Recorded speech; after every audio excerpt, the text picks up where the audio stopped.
सूबाई वज़ीर शर्जील इनाम मेमर सिंध असेंबली में ध्यान छिकायो नोटिस ते ॻाल्हाईंदे चयो आहे त कराची में गैर क़ानूनी चिंची ऐं बसियुनि जा अॾा ख़तम कराया पिया वञनि। शर्जील इनाम मेमर चयो त मुसाफ़िरनि खे बि घुर्जे त सरकारी बस अॾनि खे इस्तेमालु कनि। शर्जील इनाम मेमर चयो त असां मुसाफ़िरनि लाइ कैंट स्टेशन सदर ॿिनि इलाइक़नि मां शटल सर्विस शुरू करे रहिया आहियूं। जेके गाॾियूं रूट परमिट खां सवाइ हलनि थियूं उन्हनि ख़िलाफ़ कार्रवाई कई वेंदी।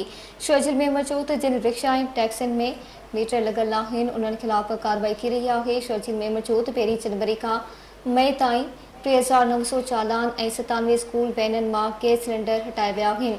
मई महीने ताईं एक्साइज़ खाते 13 लख चालान कया आहिनि। चिंची रिक्शाउनि ते पाबंदी आहे पर कोर्ट जे स्टे ऑर्डर ते हली रहिया आहिनि। कोशिश आहे त रोडनि ते चिंची रिक्शा न अचनि छाकाणि त उन सां ट्रैफ़िक जी रवानी मुतासिर थिए थी। शर्जील मेमर चयो त सिंध वाहिद सूबो आहे जिते ईवी बसूं ऐं पिंक बस सर्विस शुरू कई वई आहे। निगरान हुकूमत जी नाअहली सबबि BRT मनसूबे जो कमु बंदि कयो वियो।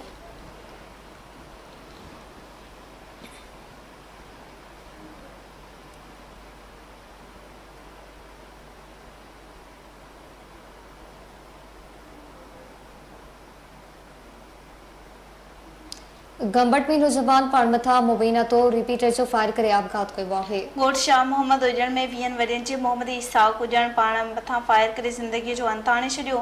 नौजवान जो लाश अस्पताल मुंतक़िल कयो वियो जितां ज़रूरी कार्रवाई बाद नौजवान जो लाश वारसनि हवाले कयो वियो। वारसनि मूजिबि नौजवान घर भातियुनि सां कावड़जी पाण मथां फायर करे आपघात करे छॾियो आहे।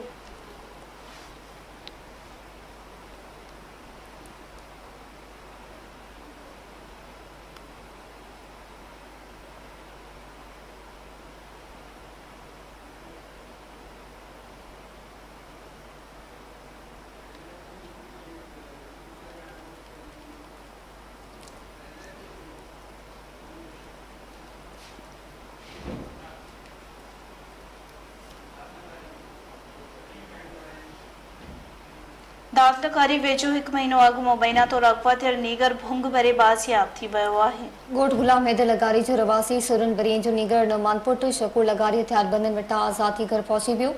नीगर जे घर पहुचण ते वारसनि में ख़ुशीअ जी लहर छाइजी वई। नीगर जे वारसनि मौलाना इसाक लगारी जो जमहूत नीगर खे भुंग भरे आज़ाद करायो आहे। को बि मुफ़ी बग़ैर भुंग जे बाज़ियाब न थींदो आहे। ॿिए तरफ़ इलाइक़े में चोॿोला आहिनि त नीगर खे 25 लख रुपया भुंग भरे बाज़ियाब करायो वियो।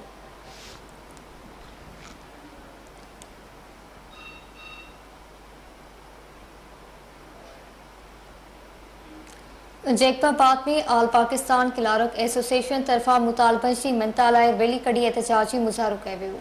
सजाद अहमद सुमरो मोहम्मद अली लाशारी ऐं ॿियनि जी अॻवानी में डिस्ट्रिक्ट एजुकेशन ऑफिस खां रैली कढी प्रेस क्लब अॻियां एहतजाज कंदे सख़्त नारेबाज़ी कई वई। अॻवाननि जो चवणु हो त महांगाई जे दौर में संदनि पघारुनि में गुज़र सफ़ा नथो थिए। संदनि पघारूं घटि आहिनि खेनि ॿियूं सहूलियतूं बि फ़राहम न कयूं वयूं आहिनि। हुन नाला इख़्तियारनि खां मुतालबो कंदे चयो आहे त नोटिस वठी मुलाज़िमनि खे अपग्रेड करे संदनि पघारूं वधायूं वञनि।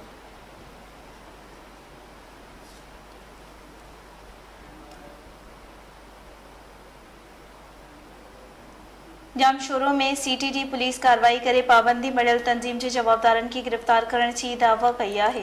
पुलिस मूजिबि कार्रवाई करे पाबंदी मड़ियल तंज़ीम जे जवाबदार उमर फारूक यूसुफज़ई खे गिरफ़्तार कयो वियो। गिरफ़्तार थियल जवाबदार वटां हैंड ग्रेनेड ऐं ॿियो बारूदी मवाद हथायो आहे। CDD अमलदारनि जो चवणो आहे त गिरफ़्तार जवाबदार जो तालुक़ पाबंदी मड़ियल तंज़ीम तहरीक तालिबान पाकिस्तान सां आहे।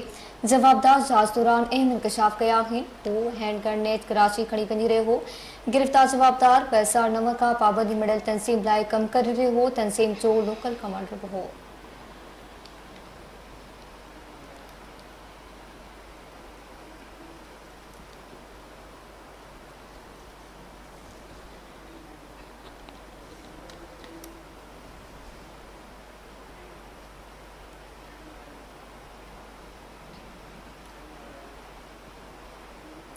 मलीर में निजी कंपनी में कम कंदड़ मुलाज़िमनि केतिरनि ई महीननि खां पघारूं न मिलण ख़िलाफ़ एहतजाजी मुज़ाहिरो कयो आहे। सवे पोरियतुनि 11 कलाकनि ताईं एडमिन ऑफिसर जे घर आॾो धरणो हणी नारेबाज़ी कई। अॻवाननि चयो त 600 पोरियतुनि 2 महीननि खां पघार खां महरूम बणियल आहिनि। कंपनी अंदरि कंटेन पिणु बंदि कई वई। कैंटीन पिणु बंदि कई वई आहे, जंहिं करे फाककशी ते मजबूर आहियूं। इंतिज़ामिया पारां ख़ातिरी कराइण में पोरियतनि एहतिजाज ख़तमु करे छॾियो। पोरियतनि चयो त इंतिज़ामिया सूमर ॾिहाड़े ते 2 महीननि जूं रहियल पघारूं ॾियण जो यकीन ॾियारियो आहे। उन ते अमल न कयो वियो त ॿीहर एहतिजाज कयो वेंदो।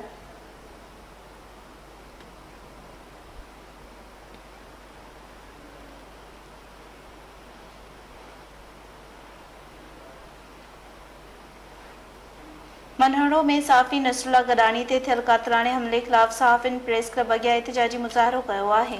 एहतिजाज कंदड़नि मुमताज़ अली मला, गुलाम कादिर डाहिरी, गुलाम मोहम्मद भट्टी ऐं ॿियनि जो चवणु हो त सिंध में साफ़ी ग़ैर महफ़ूज़ बणिजी विया आहिनि। पुलिस खे तहफ़ुज़ ॾियण में नाकाम थी चुकी आहे। हुननि मुतालबो कंदे चयो त साफ़ी नसरुल्ला गडानी ते कातलाणो हमलो कंदड़ जवाबदारनि खे फ़ौरी तौरु गिरफ़्तार करे खेनि सख़्त सज़ा ॾिनी वञे।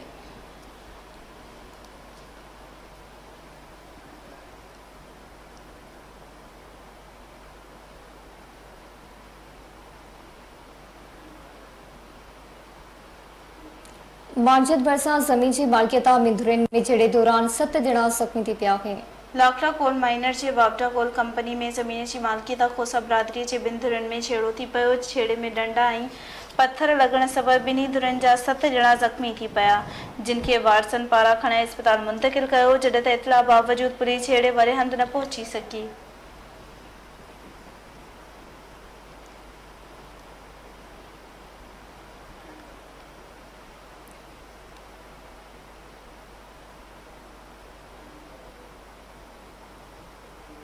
सुल्तानकोट परसा पोरियतनि जे घर ते फायरिंग वारे वाक़िए जो केस दाख़िल कयो वियो आहे, जॾहिं त गिरफ़्तारी अमल में न अची सघी आहे। जालवा थाणे जे त ॻोठ अब्दुल लतीफ़ भयो में 2 ॾींहं भया बिरादरी जे माण्हुनि जी ज़मीन में हलंदड़ ट्रैक्टर मथां हथियारबंदनि जी फायरिंग करे ॾिनी हुई। वाक़िए जो केस ट्रैक्टर ड्राइवर अब्दुल रहीम भट्टी जी फरियाद ते मारफानी बिरादरी जे अब्दुल रहमान, लाल मोहम्मद ऐं शामूर समेत 23 जवाबदारनि ख़िलाफ़ दाख़िल कयो वियो आहे, जॾहिं त केस दाख़िल करण बावजूदि पुलिस जवाबदारनि खे गिरफ़्तार न करे सघी आहे।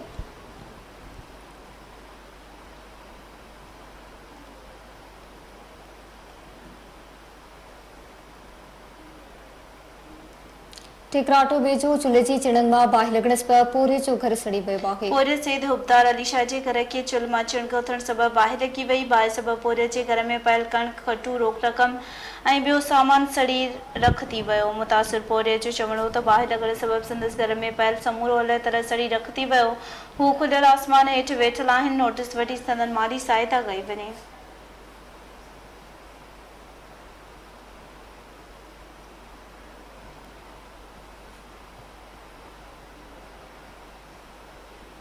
डायरेक्टर स्कूल मीरपुर ख़ासि रीजन उमरकोट ज़िले जे 120 कोस्टू प्राइमरी उस्तादनि जी लिस्ट जारी करे खेनि फाइनल शोकास नोटिस ॾेई छॾिया आहिनि। खेनि 29 मई ते पेश थियण जो हुकुम ॾिनो वियो आहे। डायरेक्टर स्कूल मीरपुर ख़ासि मिर्ज़ा अरशद बेग मुसलसल स्कूल मां ग़ैर हाज़िर रहंदड़ उमरकोट ज़िले जे 120 प्राइमरी उस्तादनि जी लिस्ट जारी करे फाइनल शोकास ॾेई 29 मई ते खेनि डायरेक्टर ऑफिस में पेश थियण जो हुकुम ॾेई छॾियो आहे।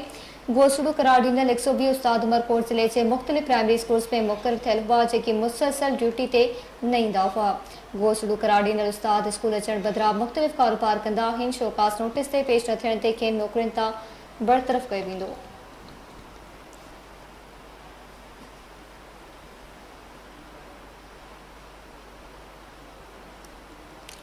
लाड़काने में गोठाणनि पारां बाज़रनि जी ज़ियादतनि ख़िलाफ़ एहतिजाजी मुज़ाहिरो कयो वियो आहे। रशीद वगड़ वेझो ॻोठ नाइची रहवासियुनि अब्दुल गनी चतोई, मोहम्मद पंजल चतोई ऐं ॿियनि अॻवाननि जिनाब बाग चौक ते धरणो हणी सख़्त नारेबाज़ी कई। एहतिजाज कंदड़नि जो चवणो त बाज़र ॿारनि जी मामूली ॻाल्हि तां मछिड़जी गुज़िरियल राति संदनि घर ते काहे करे समूरा घर भातियुनि खे मार कुट करे घर के बाहि ॾेई साड़ण जी कोशिश कई। रड़नि ते जवाबदार फरार थी विया। एहतिजाज कंदड़नि जो वधीक चवणो त शिकायतुनि बावजूदि पुलिस तव्हां ॿुधण लाइ तयारु न आहे। जवाबदारनि ख़िलाफ़ का बि कार्रवाई न थी सघी आहे। हिननि DIG SSP लाड़काणो ऐं ॿियनि वस वारनि खां मुतालबो कंदे चयो आहे त नोटिस वठी जवाबदारनि ख़िलाफ़ कार्रवाई करे खेनि इंसाफ़ ऐं तहफ़ुज़ फ़राहम कयो वञे।